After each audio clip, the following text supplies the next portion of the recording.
ഞാൻ നല്ലവനായി ജീവിക്കുവാൻ പരമാവധി ശ്രമിക്കുന്നുണ്ട്. പക്ഷേ ദൈവം എനിക്ക് തിരിച്ചടികളാണ് നിരന്തരം നൽകുന്നത്. സമൂഹവും എന്നെ അംഗീകരിക്കുന്നില്ല. കിട്ടിയ അവസരങ്ങളിലൊക്കെ അവർ എനിക്ക് പണി തരുന്നു. എന്താണ് കാര്യം? മോട്ടിവേഷൻ സ്കൂളിങ്ങിൻ്റെ സ്ഥിരം പ്രേക്ഷകൻ ചോദിച്ച ഒരു ചോദ്യമാണിത്.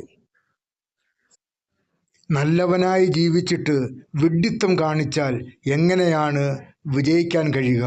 ഇക്കാര്യങ്ങൾ നിങ്ങൾ ആലോചിച്ചിട്ടുണ്ട്? നിങ്ങൾ സന്തോഷവാനായി തീരണമെങ്കിൽ നിങ്ങൾക്ക് നല്ലവനായി ജീവിക്കേണ്ടി വരും. നല്ലവനായി ജീവിക്കുന്നത് നിങ്ങൾക്ക് സന്തോഷം നൽകുന്നുണ്ടെങ്കിൽ അതാണ് നിങ്ങൾക്ക് ലഭിക്കുന്ന ഏറ്റവും വലിയ നേട്ടം.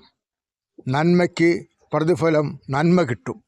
എന്നാൽ നിങ്ങൾ ജീവിതത്തിൽ എന്തെങ്കിലും നേടണമെങ്കിൽ, വിജയിക്കണമെങ്കിൽ ചില കാര്യങ്ങൾ ചെയ്തേ പറ്റൂ. നിങ്ങൾ ഏത് കാര്യത്തിനാണോ വിജയിക്കേണ്ടത് ആ കാര്യത്തെക്കുറിച്ച് നല്ല അറിവ് നേടുക, സ്ട്രാറ്റജീസ് ഉപയോഗിക്കുക, വിജയിക്കുക. നല്ലവനായി ജീവിച്ചിട്ട് വിഡ്ഢിത്തം പ്രവർത്തിച്ചാൽ ഒരിക്കലും വിജയിക്കുകയില്ല.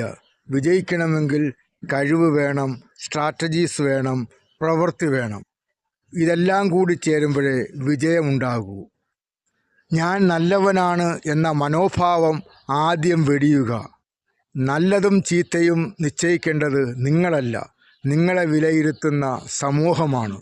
സമൂഹം തെറ്റായി വിലയിരുത്തുന്നെങ്കിൽ അത് നിങ്ങളുടെ ചില പ്രവൃത്തികൾ കൊണ്ടായിരിക്കും.